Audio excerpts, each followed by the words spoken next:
Jadi jamaah, ada sebuah cerita tentang bagaimana seorang lelaki, subhanallah ya. Kakak kelas sana cerita dulu. Bicara nikah nggak harus punya pekerjaan tetap. Tapi tetap bekerja.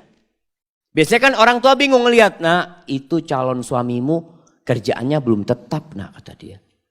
Dia kerjanya serabutan. Alhamdulillah, yang penting mau bekerja. Rizki itu tidak harus dengan bekerja jamaah. Subhanallah, ada rizki dari arah yang tidak disangka-sangka. Yang orang gak akan berpikir, ya Allah kok bisa fulan dapat rizki itu. Itulah Ar-Razzaq Dzul Quwwatil Matin. Kembali ke cerita bagaimana seorang lelaki ketika dia mau melamar seorang wanita. Itu subhanallah. Perempuan itu setiap dilamar oleh laki-laki, yang lamar ini orang-orang sukses jamaah. Semuanya mundur. Karena apa? Karena orang tuanya ketika datang itu lelaki melamar ditanya, mau dikasih berapa anak saya? Di sini berapa pasarannya Ustaz? Nah, nggak tahu Ustaz. Berapa pasarannya di Banjar jamaah? Berapa? 30? Ada 50? Iya. Oh, yang 50 yang bagus jamaah. Nah, astagfirullahaladzim. Jadi 20 yang pertengahan gitu. Masya Allah. Tapi memang ada, mahar itu ada mahar standar jemaah. Setiap kampung itu punya standar yang berbeda-beda. Dan itu diperbolehkan dalam agama, nggak ada masalah itu. Umpamanya umumnya 30 juta. Sudah, orang tuanya tanya mau dikasih berapa. Bingung mau dikasih berapa, ini anaknya orang kaya. Akhirnya mundur semua. Datanglah seorang pemuda, dia dengar tentang anaknya Fulan ini. Anaknya orang kaya ini. Dia ngomong sama sahib-sahibnya, anak mau melamar dia, siapa tahu diterima. Ya Allah, orang yang lebih sukses dari kamu mundur, apalagi kayak kamu. Nah, punya kan, ya bismillah kan, siapa tahu diterima. Berangkat dia melamar. Ini tidak harus cinta, tapi cocok. Berangkat dia. Sampai ke sana ngobrol sama calon mertuanya. Sama ditanya sama calon mertuanya. Mau dikasih berapa anak saya? Apa kata calon mertua, kata calon menantunya, Bapak minta berapa? Oh Allah jamaah. Ini jamaah. Kamu jual saya beli. Minta berapa? Masya Allah. Karena dia memang makelar jamaah. Dia itu kerjanya makelar kemana-mana. Jadi ngomong gitu tuh biasa dia. Dia minta berapa Bapak gitu. Waktu itu sebelum Krismon jamaah. Oh zaman ini ceritanya jamaah. Kata orang tuanya berapa? 15 juta nggak apa-apa kata dia. Cuma 15 juta paman kata dia. Subhanallah jemaah. Jangan paman. Masa anaknya Ami yang dari kecil Ami rawat ya. Ami besarkan, Ami sekolahkan cuma dihargai 15 juta. Ami anak kasih 1 miliar. Betul ini ceritanya jemaah. Tapi sekarang anak gak punya duit. Iya, memang dia gak punya duit. Artinya dia ingin ngasih gitu jamaah. Antum ketawa. Subhanallah jamaah. Subhanallah. Akhirnya ya sudah. Diterima jamaah. Itu keluar dari sana teman-temannya bingung. Kok bisa diterima kamu kata dia. Ada ceritanya kata dia. Masya Allah. Akhirnya menikah. Menikah dengan utang dia.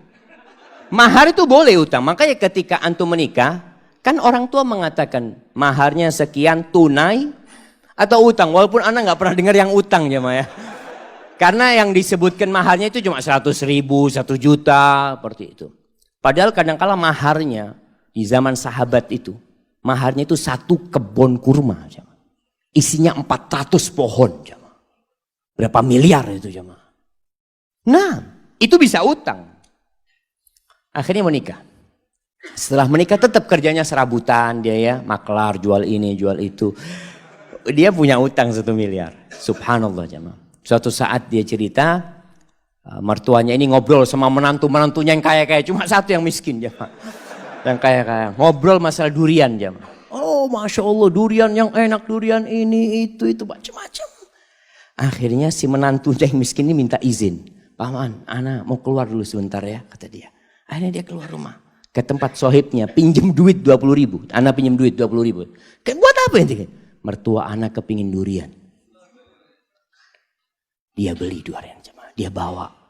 Sampai rumah masih ngobrol durian ini, jemaah. Dia ngomong, paman, afwan, ana nggak bisa beli yang bagus, yang mudah-mudahan ini enak buat paman. Itu mertuanya langsung jatuh cinta sama menantunya nih, jemaah. Yang kaya raya cuma ngomong doang, durian. Ada langsung beli, jemaah. Subhanallah, jemaah. Antum itu kalau jadi menantu yang bener. Mertua ngomong durian berarti kepingin durian. Masya Allah, jemaah. Ini akhirnya nih menantu jadi menantu kesayangan. Sampai kakeknya, istri dia itu, neneknya, pernah suatu hari karena sayangnya sama ini menantu ya. Baik menantu ini. Cuma duitnya memang gak banyak. Tapi dia mau kerja. Makanya ketika itu dia mengatakan lupa. Salah satu yang diucapkan kepada calon mertuanya nih, paman ana sekarang gak punya duit. Tapi alhamdulillah Allah kasih anak akal bisa berpikir. Allah kasih anak lutut, anak bisa berjalan. Anak insya Allah akan lunasin hal itu. Subhanallah. Sampai suatu hari dia dipanggil sama neneknya istrinya. Kata neneknya, nak, nenek ini punya duit 500 juta. Nenek mau kasih buat kamu. Subhanallah, jemaah. Si menantu malu, jemaah. Janganlah nenek kalau mau kasih ke cucunya nenek. Biar nanti anak pinjam, anak putar duitnya. Masya Allah. Antum ketawa. Ini laki-laki terhormat, jemaah. Artinya dia nggak mau terima. Dia nanti mau pinjam sama istrinya. Kalau sudah punya istrinya dia bisa pinjam. Masya Allah, jemaah. Akhirnya diberikan kepada istrinya, duitnya diputar, dia lunasin 1 miliar, jemaah. Maka carilah lelaki tadi yang gak harus punya pekerjaan tetap. Masih banyak masyarakat Indonesia itu yang berpikir kalau cari pasangan hidup yang pegawai. Yang sudah punya gaji tetap. Jangan sama orang yang baru usaha kecil-kecil nanti bangkrut dia katanya. Kalau pegawai kan ada jaminan nanti. Ada jaminan masa tua macam-macam. Lah, gak harus. Maka itu kriterianya. Allah Subhanahu wa taala mengatakan in yakunu fuqara yughnihimullah min fadlih wa ankihul ayama minkum wassalihin min ibadikum wa imaikum in yakunu fuqara yughnihimullah fadlih. Kalau mereka orang-orang fakir yang kalian nikahkan, Allah yang akan cukupi. Ini kejadian lain. Ada seorang wanita menikah dengan seorang lelaki karena dia sukses. Subhanallah, ketika suaminya bangkrut, minta cerai. Padahal sudah punya anak. Karena dia berpikir mau hidup senang dengan kekayaan. Wallahi jamaah ketahuilah. Kebahagiaan itu tidak didatangkan dari luar. Kebahagiaan itu tuh bukan di rumah yang mewah. Bukan di mobil yang mahal. La, kebahagiaan itu sesuatu yang ada dalam jiwa antum. Nerima. Irda bima qasamallahu lak takun aghnan nas. Kata Nabi SAW, ridholah engkau dengan apa yang Allah berikan kepadamu. Engkau akan jadi orang paling kaya, kata Nabi SAW. Tapi adapun kalau mau cari istri,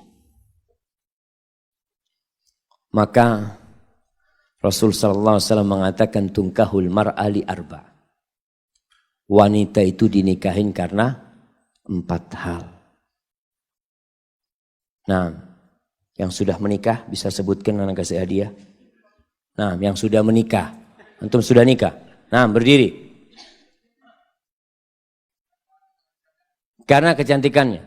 4. Karena kekayaannya.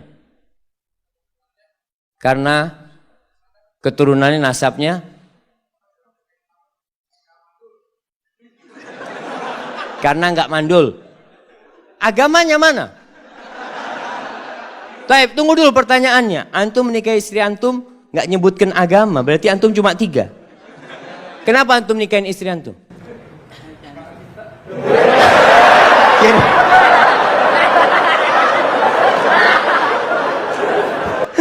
Masya Allah, Masya Allah. Ambil hadiahnya.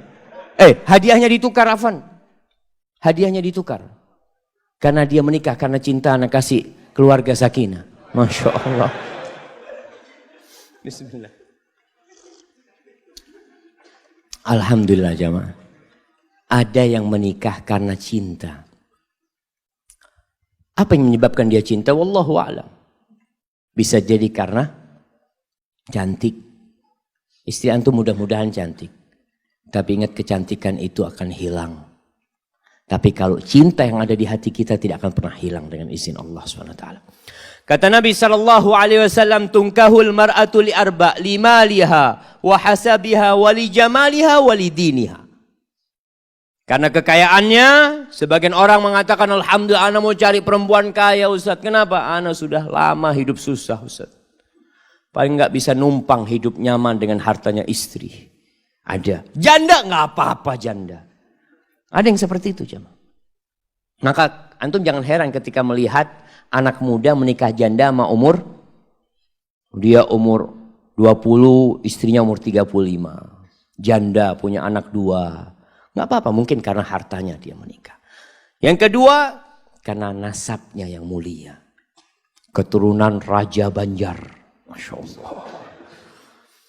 Yang ketiga, karena kecantikannya.